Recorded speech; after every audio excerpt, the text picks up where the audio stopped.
Hello, welcome to the Raw podcast brought to you by the Sunderland Echo. My name is Jason Jones. I'm joined by James Cobley and Phil Smith. Pleasure to see you on a Monday morning, lads. The perfect start continues for Sunderland. It's now 4 wins from 4. They are top of the Championship, a 3-1 win over Portsmouth at the weekend. Phil, I know we've got plenty of transfer business to be unpacking after that pretty manic deadline day. But before we get into that, let's just talk about the game at the weekend. I mean, another good showing from Regis Lebrie's side.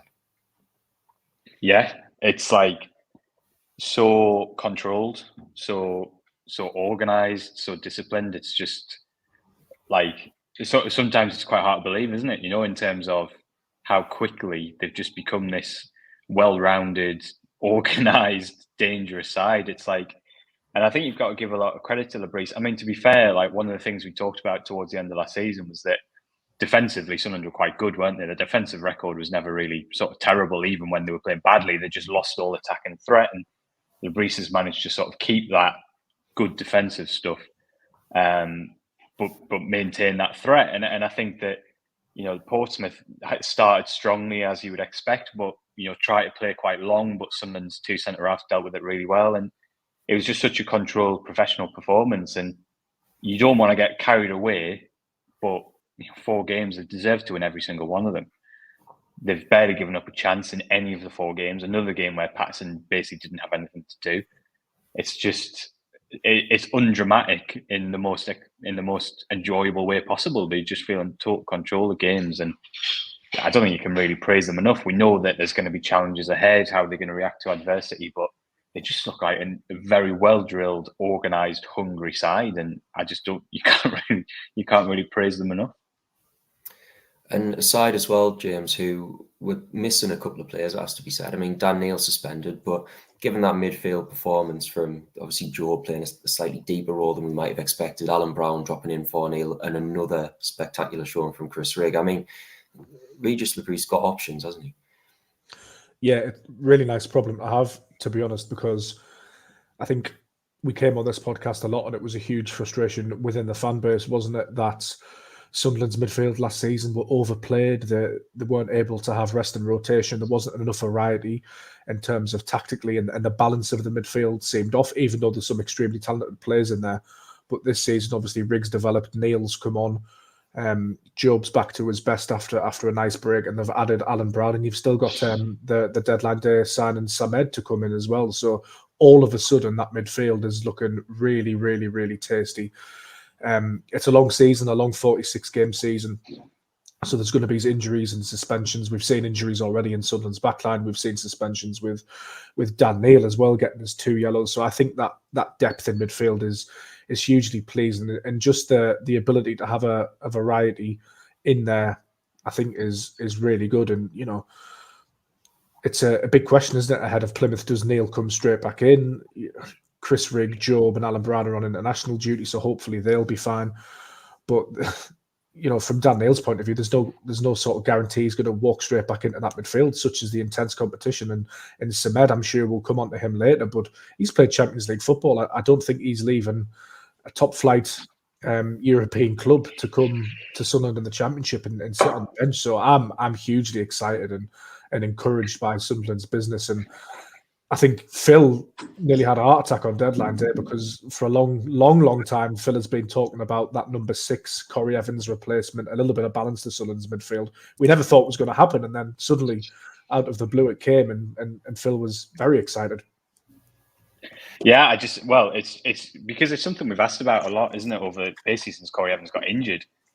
And the answer's always kind of been this, like, oh, well, we don't really play with a 6. Like, we want versatile midfielders. And, like, fair play, like, Dan Neil has done really well in that role. And on Saturday, I thought Job was outstanding. Like, Job played that defensive midfield role and had a brilliant game. So I can understand the logic in that if you can get players who are versatile and can play different roles, that's the ideal scenario. So I get that argument of it. I just think there's certain occasions where games over the last year where we've seen it's been crying out for that bit of steel and that bit of discipline and that, you know, that natural holding midfielder. So I think we've seen a few things this summer where we'll get onto the transfer stuff a bit more in a bit, and the striker and all that. But we've seen a few things this summer where stuff we were crying out for, something that just gone and done. Like, I think Alan Brown, we were crying out for that kind of signing, and someone just went and got it done. Chris Metham, I think, off the back of Eliezer's injury, you sort of see that news break and you just go, yeah, that's really good, sensible, pragmatic business. And I think, Samed's the other one where, we know, as James has alluded to there, he's not going to play, all 40 games between now and the end of the season. There might be some games where Lebris thinks he can be a bit bolder and he doesn't necessarily need that kind of player.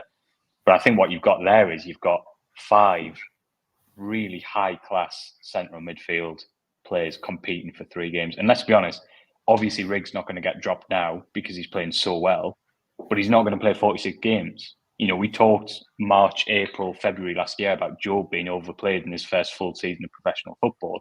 We've got to be consistent and say it's the same for Rig. Sunderland will potentially burn him out if he plays every single game. Now, the really pleasing thing is you've got the option that when Lebris feels maybe for a midweek game, that it's, Rig needs a breather. You're not worried about the player who's coming in. I think that position has gone from one we were all talking about in the summer as one we were a little bit concerned about to a position of real strength. I think you genuinely got 5 players who could potentially get into pretty much any team in this division. It's really, really exciting. And like I say, I like the pragmatism of Samed. It's just a straight season loan. But you've taken an opportunity to get an experienced player in who's going to have an impact. Yeah, exciting times. I'm excited to, it's an exciting team to watch. It's not what we thought. That every game this season they've had less possession than the opposition, which I think is really interesting. And yet they are exciting to watch. It is aggressive. It's just that they're being pragmatic about it. The pressing is amazing when they do it, but they don't do it for 90 minutes. I just think, they've managed to get this real structure and defensive resilience without being boring. And I think that's really impressive and exciting. I think Regis Lebris quickly deserves huge credit as well, just simply because of the sort of clarity of message and delivery with Sunderland's squad. He sort of set out his stall against Blackpool in pre-season, didn't he? This is me first team. This is me sort of me backup reserve team, and it's worked wonders since then. Just looking at somebody like Patrick Roberts after the game against Portsmouth, he and Lebris were sort of enjoying a little smile together and a little chat, and he looks revitalised. And from speaking to a couple of people, it's because of that clarity. It's because Lebris maps out exactly what he wants from his players, and I think that's hugely positive. If you'd have said to us, Sunderland will go into the international break, the only unbeaten team in the Championship, the only team in the Championship with a 100% record, having scored 10, conceded 1, beaten Burnley, Cardiff, Portsmouth, and Sheffield Wednesday, I think after the Bradford game, we would have said, yeah, but I don't think that'll happen. But it has, and I think, players and head coach deserve huge amounts of credit for it. And a word on Eliezer Mayenda as well. Obviously, led the line again on Saturday to great effect. Arguably, his best showing so far in a Sunderland shirt, Phil. I mean, obviously, he scored the 2 against Sheffield Wednesday, but he's very unfortunate not to get on the score sheet against Portsmouth at the weekend. I mean, it's a position that we are going to talk about as the podcast goes on. So obviously, the whole transfer debacle regarding the signing of a striker. But with every passing week, does it kind of feel as if Sunderland are maybe a little bit more well-equipped in that position than we might have thought at the beginning of the season? Well, yeah, I mean, I would put Mayenda in the same category as Rig now, in that I think that you have to be realistic and say he's not going to do this for 46 games because of his previous experience and his age. And yet, at the same time, he deserves to be considered a Championship starter. I think his calibre of performances across the season have been of that level. There's always context. We spoke a bit about after the Burnley win, how we felt that was the perfect time to play them because of everything that was going on.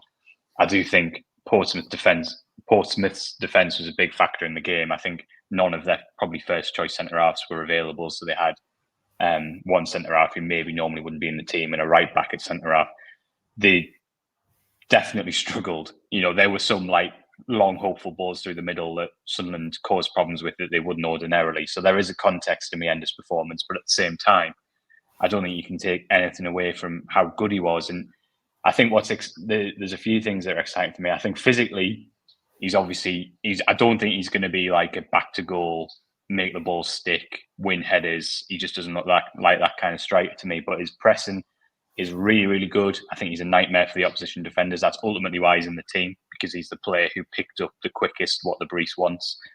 I think that his movement is canny. He makes good runs. He's difficult. And he's popping up in the right areas in the box. if you look at the first 2 goals, obviously it's a bit of a comedy own goal, isn't it? Where the Portsmouth defender smashes it into his poor teammate's stomach and it goes in. But that all comes because Mayenda is in the box to take that shot and the keeper has to palm out into a dangerous area. That's the kind of thing we were saying all last season that Sunderland strikers weren't able to do. The second goal, again, a little bit comedic because Brown has to flick his leg out just to make sure that it's definitely going over the line. But it all starts because Mayenda's in the right place in the box to meet Roberts' cutback. And I think that's, we now, as Sunderland fans, have a huge appreciation for how difficult a skill it is to be in the right place in the right time in the box, because we've seen how many other players have struggled to do it. I can't really praise Mayenda enough. I think he has been, for me, in terms of the context of where sort of Sunderland were coming from into the season and the fact that he barely played on loan at Hibs, for me, he's definitely been the player of the season so far, because he's not just like, oh, it's not ideal, but he's doing the job. He's playing really well. He is genuinely playing really well. And obviously his assist for the 3rd goal as well, a lovely way to pass. I can't really praise Mayenda enough. I love watching him play. I think there's really something there. The caveat being, same thing as Rig. At some point, he's not going to play in the team. And that's not a critical thing. It's just that, again, he is now playing every week for the first time. And at some point, you're going to have to rotate. And that's obviously where the other questions about deadline day and stuff come in. But I think you have to be fair and say, it doesn't matter who Sunderland had signed on deadline day, unless it was Mbappe. Mayenda starts against Plymouth because that's how well he's playing, and he absolutely deserves that. And I think it's important that you have that culture whereby if a young player comes in and plays well, then they have to stay in the team. I think that's really important. So massive part of the win, and I agree with you. I thought that was definitely his best performance in the Sunderland shirt. Crucial in all 3 goals, even if he didn't get on the score sheet. And like I say, just general menace throughout the game, really. And we saw Wilson Isidore obviously make his debut as well, James. Came on the left wing rather than through the middle. I mean, do you think that's much of a hint as to where Labrie sees him, or do you think that was largely a reflection of how well Mayenda was playing in the match? I think probably a reflection of how well Mayenda was playing. I think he referenced in his opening interview, didn't he, that he can play up front, could play off the left, and he even said he could play off the right. So I think it's good, definitely, to have a player that is versatile in those 2 positions, obviously with the departure of Jack Clarke as well. But I mean, Romain Mundle, talk about another player who's stepped up to the plate. He's been fantastic as well. And that 3rd goal, really, just to talk about that, I mean, the tackle from Chris Rigg to win it in the middle, 17 years old, gives it to Mayenda, who carries the ball. I mean, Chris Rigg doing that on the yellow as well was ludicrous. Brilliantly timed. Mayenda carrying the ball all the way up the pitch into Portsmouth half. The wherewithal to sort of get it to Mundle. Mayenda's still only 19, and I think Mundle's still 21. So that goal is so encouraging for Sunderland. And we've talked a lot about Clarke's exit, and we'll come on to Clarke's exit as well, and the transfer window as a whole. But if we'd have signed Eliezer Mayenda at sort of 3 days ago, we've just lost Jason now. Hang on a second. Yeah, we've lost Jason there, but I'll continue my point. If we'd have signed Eliezer Mayenda sort of 3 days before the deadline, and he'd come in and done what he'd done, or if we'd even stand him at the start of the summer and he'd come in and shown what he has, everybody would be absolutely over the moon. It's that sort of perception thing that he's not really seen as a new sign, and rightly so, because he came in the summer before. But the same with Mundle in a sense as well. I know he scored a goal last season and did show some promise, but if we'd have signed him as Jack Clarke's replacement straight afterwards, I think everybody would sort of be thinking of it slightly different, wouldn't they? It's weird how that perception works. Yeah, well, I mean, in both cases, if Mundle had come in straight after Clarke had left, I think people would have said, he's not a proven senior player, and that would have been fair. Yeah. I think with Mundle, you've got to give someone credit in that they spotted an opportunity in January. They didn't need Romain Mundle at that point, but when you get the opportunity to sign a really talented left winger who you've got a lot of belief in, who's been tracking for a while, knowing that at some point you might lose your left winger, I think that was just good sort of pragmatic business. I totally understand what you're saying about the perception, but I think that has changed now. I don't think anyone's talking about Mayenda and Mundle as anything other than good championship players who are going to compete now.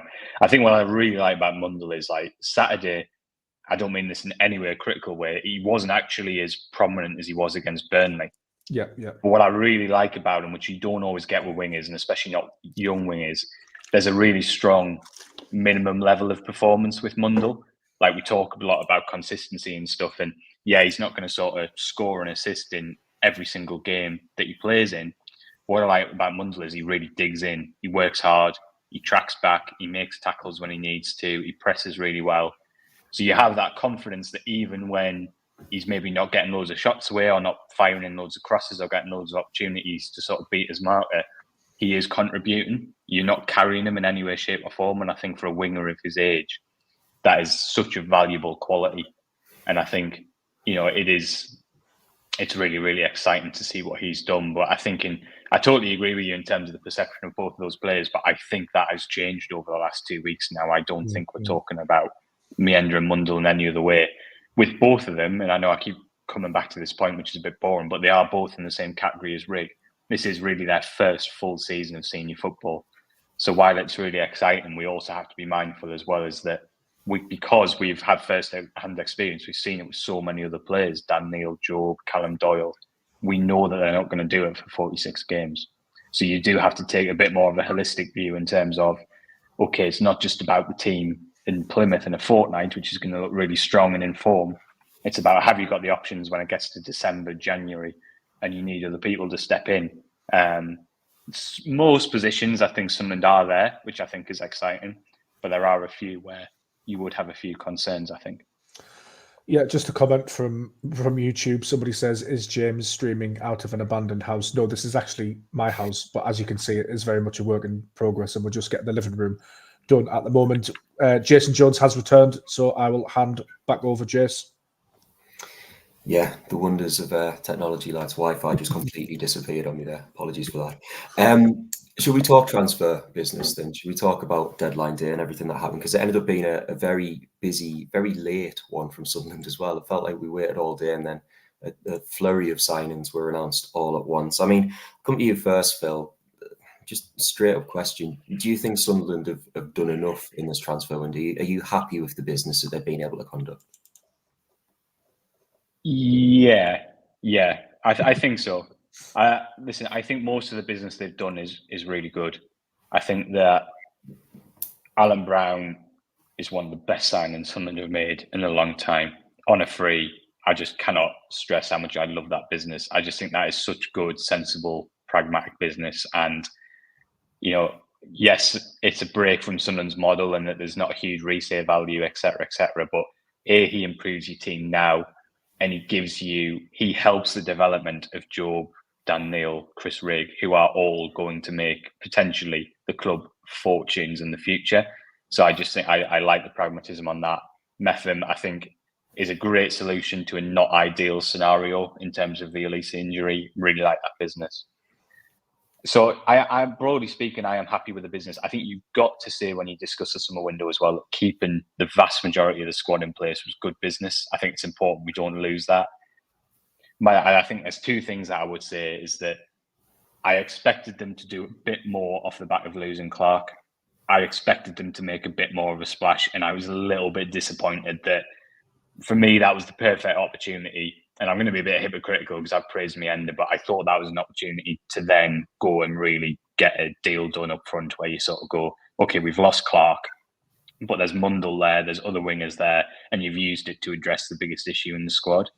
So I thought it was disappointing that never really happened.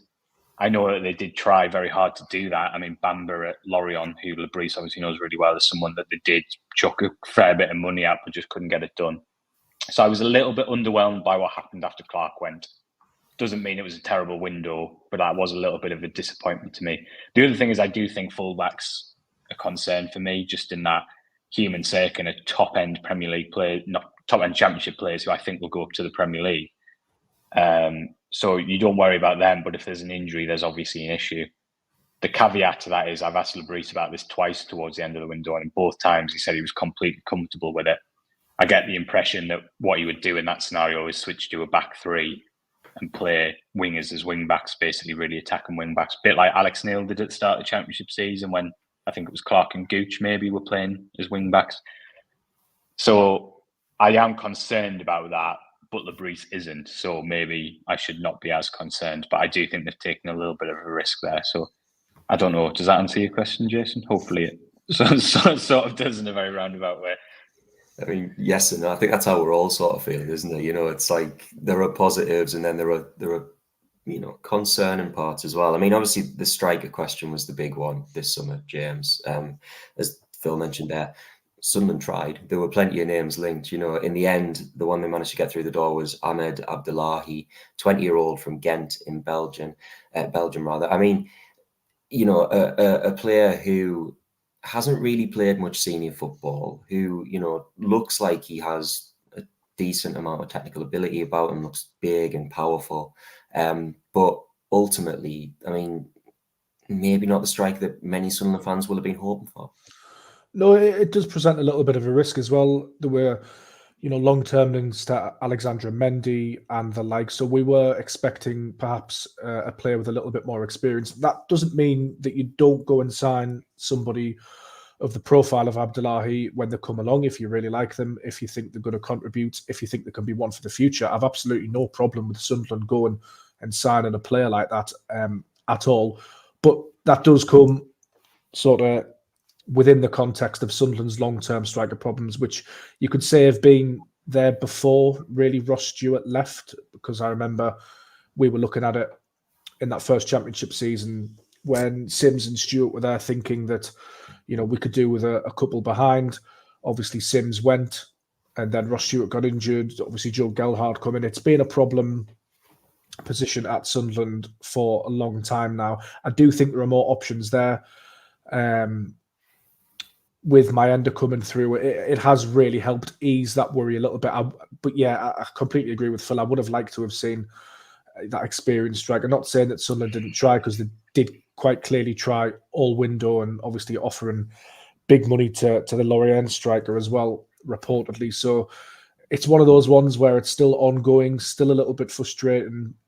But when you've won 4 games on the trot, it does become a little bit less of an issue. It becomes a little bit less of an issue because Eliezer Mayenda has got 4 goal contributions. I think I agree with Phil on what he's saying about it would have been good to have seen that splash after Jack Clarke.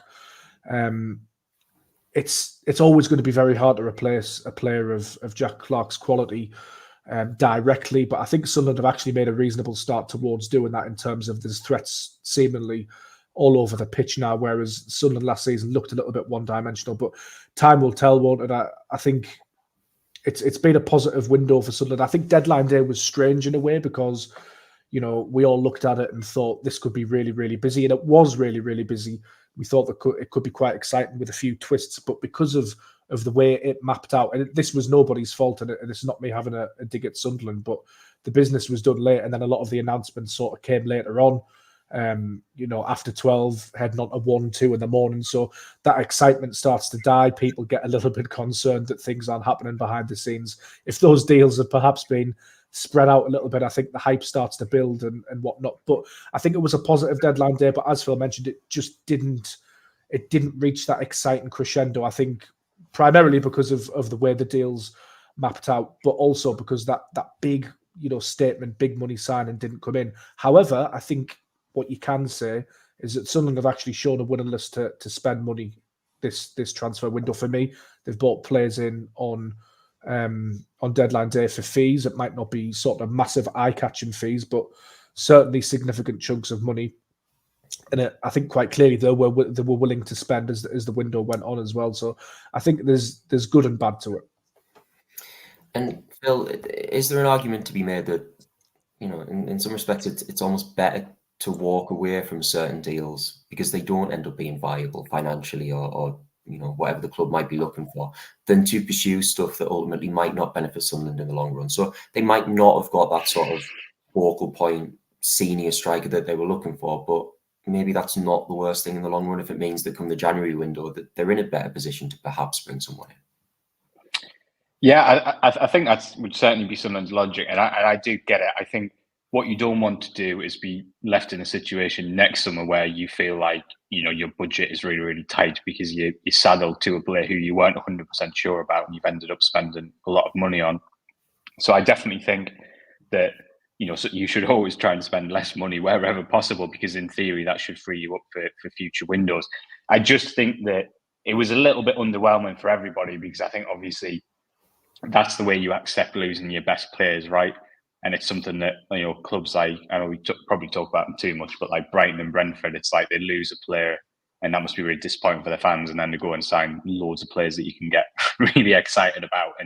And I think that's how it almost becomes palatable that way, doesn't it? So I think we just didn't have that like bang at the end of the window, having lost Clark.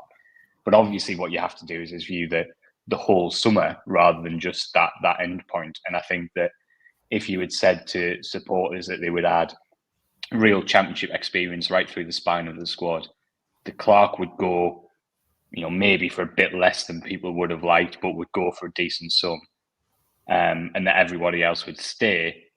I don't think people would have been dancing about and saying that's like my dream summer window, but I think it's like a solid window. I think we can say that. And ultimately, like, yeah, the striker thing, I think it is a little bit less of an issue now that Mayenda's doing so well. I think the interesting one is it's really hard to judge at the moment, isn't it? Because we know Mayenda is going to have a dip at some point. It just is, because we see that with all the young players.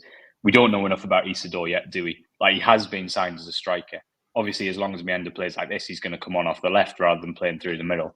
But we just don't know enough about him yet to be able to fully judge that, because ultimately, like, he is, all right, he's not proven in the Championship. He is a senior striker. Like, he has played a lot of top-tier games and he has scored goals. So he is a senior striker. I feel like once we've seen him play 10, 15 games, we'll be able to make a much better judgment. Is he in a slightly different category to Mayenda and Hamia when they first joined, when they clearly weren't quite ready? So I do think that my perception of the window will definitely be shaped on how Isidore goes, I think, over the next 10 to 15 games.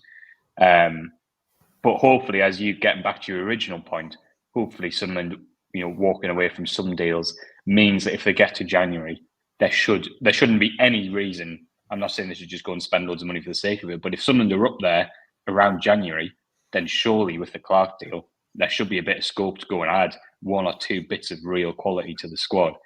And in which case, I think, again, we're always reassessing things as time goes on, aren't we? And if that was to happen, then, it would look like a solid window. So, yeah, I think it's hopefully this allows some scope for a bit of investment in January and we can get Ahmad back. Can I just throw us a little like transfer aside on deadline day? And I know players are only worth what the bidding club is willing to pay for them, but Jay Stansfield going to Birmingham City, former Sunderland target in League One, for a deal which was broadly similar to Jack Clark's to Premier League Ipswich Town, just completely spun my head like 90 degrees. It was just insane. I think the game's gone is the most overused phrase in football, but that was the first time where I was genuinely like, game's gone.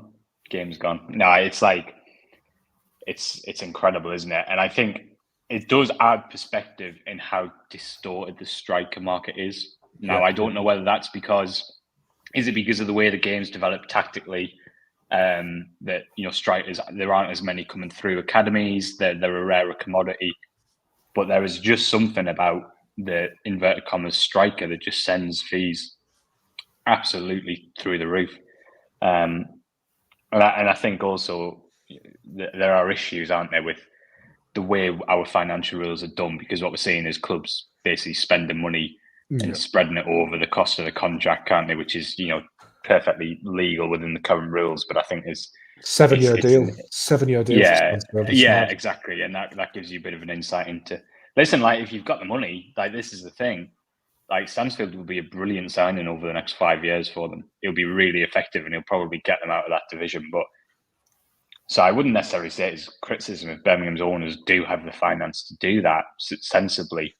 Then fair play to them. But it is relevant to bring up, and that it just does go to show that there is something about that specific market that is just really through the roof. And that's only the fees we're talking about. We know as well that the wages in that market are a completely different world as well. So I do think it's sort of relevant. And yeah, maybe we say hats off because they found Eliezer Mayenda and didn't have to pay 12 million for him. But I don't want to I don't want to get too carried away with Mayenda, which I've already done. So I'm being totally hypocritical, but it is a long season, as we've said all along. It certainly wasn't a Jay Stansfield sort of fee, but Sunderland's most expensive signing of the window was Milan Aleksic, teenage Serbian midfielder. I mean, not a lot known about him, if we're being completely honest. Not also a position that you would have necessarily expected Sunderland to go out and strengthen in the latter stages of the window, James. Yeah, I'm hugely pleased I managed to get that one over the line, because he comes with a big pedigree, doesn't he? He's played for the Serbian national team. He's been called up again. So although he's only 19, I think, is he 19? 18. Actually. Oh no, sorry, he turned 19 on deadline day, didn't he? So he signed for Sunderland.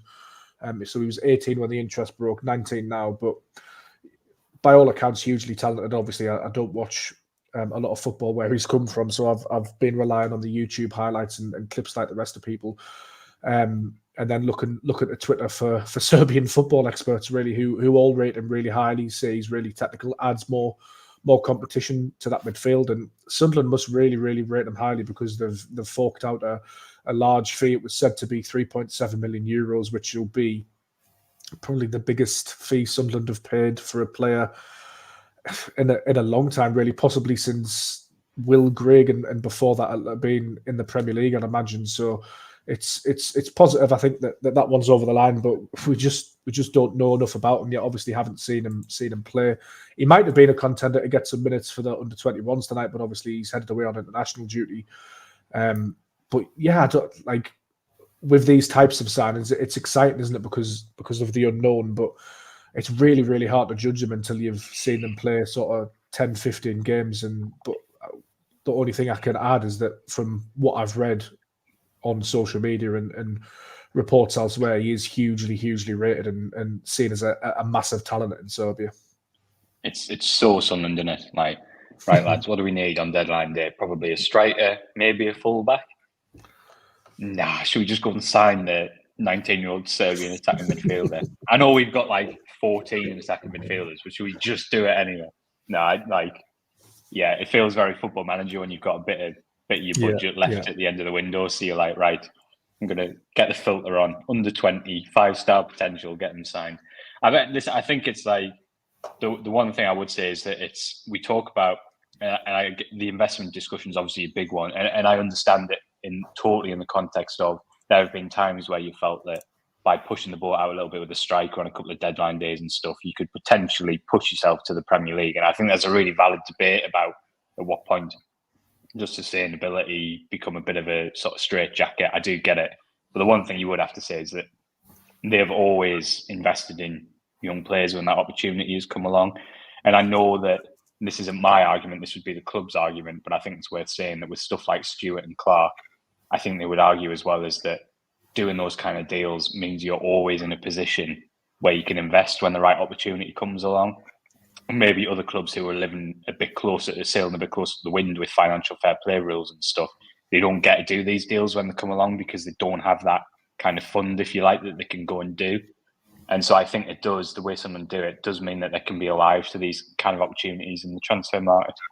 And that's obviously a really exciting thing. But, I could pretend I know loads about Milan Aleksic, but I definitely don't. So I can't judge that aspect of it. But I think it was worth discussing that like financial aspect of it, because as James said, it's a really significant deal. And obviously it also goes back to as well the debate about experience and youth, and that, rightly there's a balance, and we talk about adding experience, but these players are coming to Sunderland because they know they're going to play. And that's, a really important factor as well when we have these debates about like Sunderland's strategy. He was so unknown that I actually had to Google his name and double, triple, quadruple check when the link broke, because there's a polo player, a water polo player of the same name, quite prominent water polo player of the same name, called Milan Aleksic. So I actually thought I was being duped in the first instance, and this was sort of one of those social media things that was designed to catch us out, but it turned out not. Turned out not, indeed. One of the questions that always get asked in the immediate aftermath of the transfer window, Phil, is the free agent market. I mean, there are some names kicking about. Do you expect Sunderland to entertain any of them at all? I highly doubt it. I think, like, if we break it down a bit, what are the positions where you would say that Sunderland might sort of look to recruit. They don't need centre-halves anymore now that Meffen's in. They don't need centre midfielders. They certainly don't need wingers because they've got, like, with the academy players as well, they've got hundreds. So there's only really strikers and fullbacks. Now, strikers, we talk about that like proven option, which I get, but they now have 4 with Easter as well. So I don't think you're going to add a 5th player who's going to take time to get match fit. I don't think any of the names out there are quite of the calibre where there's any point bringing them in.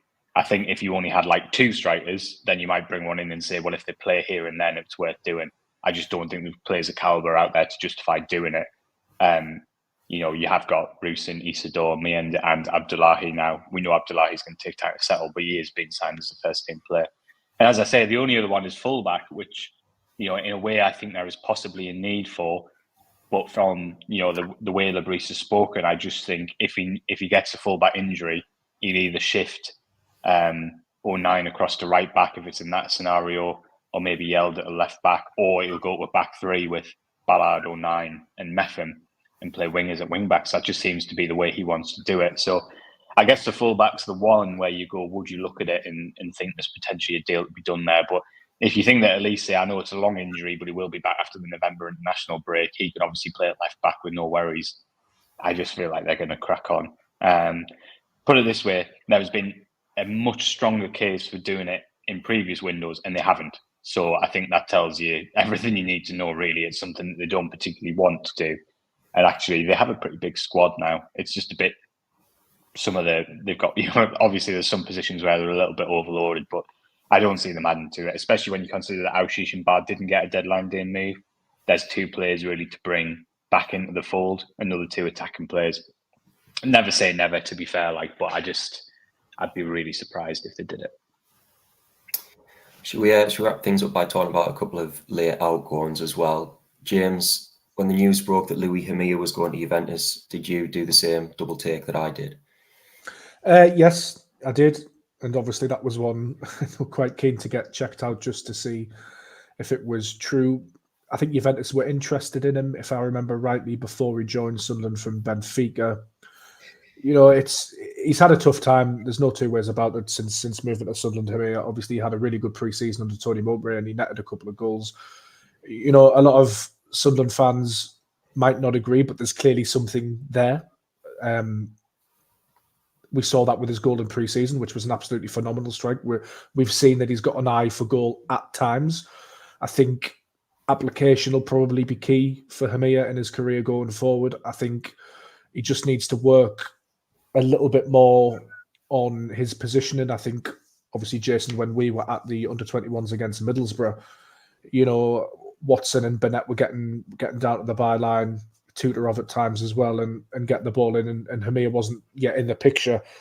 But then all of a sudden, sometimes Hamia will drop deep, control the ball, pass it out wide, turn and look really good. And, it hasn't worked for him at first team level.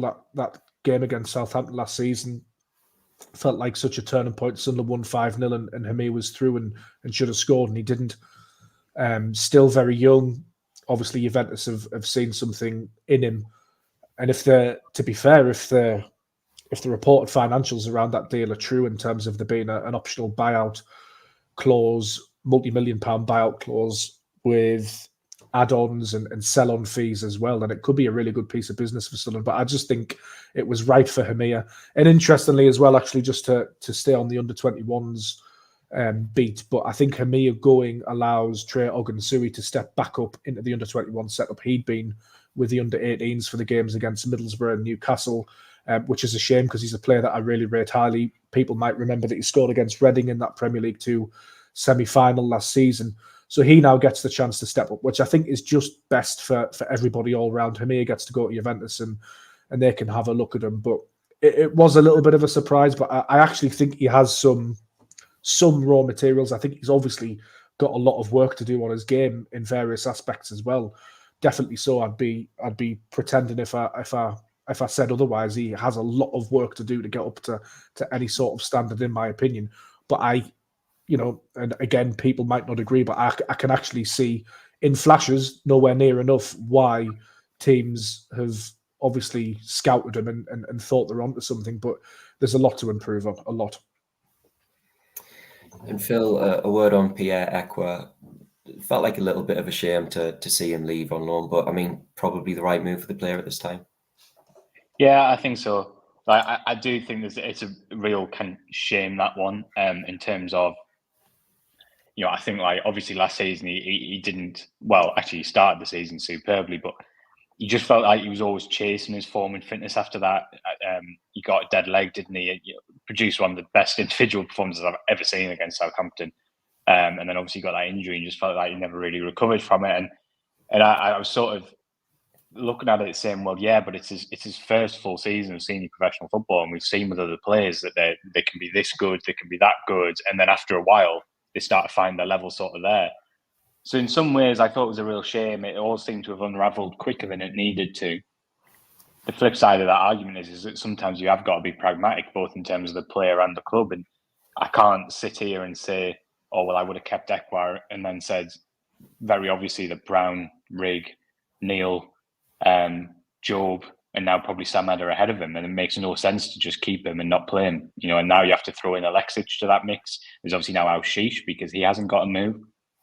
So I think it's the right deal, and I suppose that there's a couple of things to it. Is one, like, I understand there was like a 7-figure loan fee for this season, which is good business. And I suppose you look at it and go, if St decide to make their option to buy him permanent, then someone bring in probably about £6 million next summer, which is obviously a very good business for a player they signed for not very much at all. If they choose not to make that option permanent, then he comes back to Sunderland and you can have another look at him. So I think it's a real shame, but I think it's really hard to criticise the deal at the same time. Like, I can't sit here and say what a brilliant signing Alan Brown is and then say they should never got rid of the centre midfielder he's displaced, So I do think that one's a shame because, I mean, he's such a good character as well, but I think it's probably a fairly sensible, pragmatic decision in the end. I think it's quite smart, actually, that 7-figure loan fee that Phil mentioned, because we all know that West Ham are going to be due a significant portion of the transfer fee when Aleksic eventually moves, whether it be to St Etienne or somewhere else.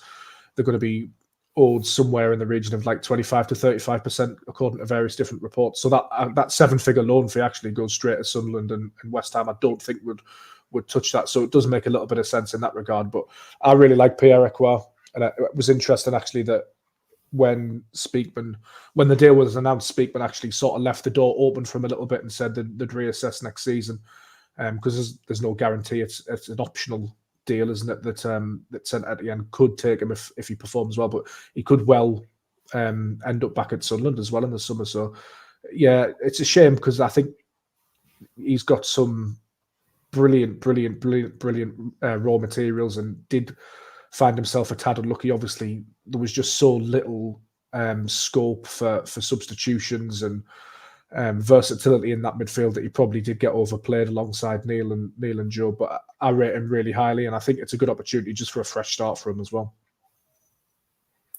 Good stuff. I think that's probably all we've got time for this week, lads. Thank you for joining me. Thank you for watching along at home, listening along at home. We'll be back with the Raw next Monday, I'm sure. And in the meantime, you can keep up to date with all of the latest Sunderland news on the Sunderland Echo. See you again next week.